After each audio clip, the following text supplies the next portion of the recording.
Komunikacijska kampanja Mariborske knjižnice s pomenljivim naslovom Nekoč največja, nekoč brezplačna je dobro premišljena komunikacijska akcija s simpatičnimi kreativnimi vložki, ki je s prilagojenimi komunikacijskimi orodji dosegla pozitiven odziv ciljnih javnosti in uresničila zastavljene cilje.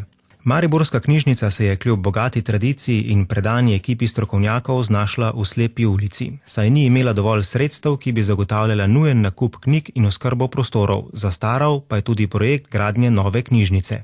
Kljub temu, da so bili ponosni na brezplačno članstvo, so morali uvesti obvezno članarino. Vodstvo je kmalu prepoznalo, da bo takšno odločitev potrebno uporabnikom knjižnice in njenim financerjem, še posebej pa interni javnosti, dobro skomunicirati in jih prepričati v nadaljnje tvorno sodelovanje. Zaposleni so namreč močno nasprotovali uvedbi članarine in zagovarjali stališče, da mora knjižnica kot osrednje kulturno središče ostati brezplačna. Vodstvo je zato poiskalo strokovno pomoč agencije in vse skozi aktivno sodelovalo v projektni ekipi, ki je vse korake skrbno usklajevala s pomembno in skeptično ciljno javnostjo, zaposlenimi. Na podlagi raziskav prilagojenim posameznim ciljnim javnostim so s pomočjo anket, sestankov in namiznih raziskav ugotovili odnos in pričakovanja zaposlenih, uporabnikov in financerjev, torej države, občine, donatorjev in sponzorjev. Skrbno načrtovane komunikacijske aktivnosti so potekale med septembrom 2012 in junijem 2013. V prvi fazi so poskrbeli za večjo prepoznavnost v lokalni skupnosti, vzbudili podporo med vplivnimi javnostmi in ambasadorji, izvedli akcijo Darujem in berem in na novinarskih konferencah pridobivali podporo medijev.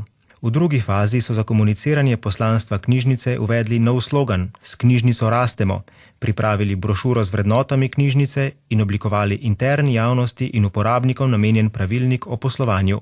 Za medije pripravili novinarsko konferenco o uvedbi članarin, kot knjižničarka pa se je za en dan preizkusila pisateljica Janja Vidmar. V tretji fazi so organizirali dan Mariborske knjižnice z odprto novinarsko konferenco na Rotovškem trgu, kjer naj bi stala nova knjižnica, in dodali večerni program za občane.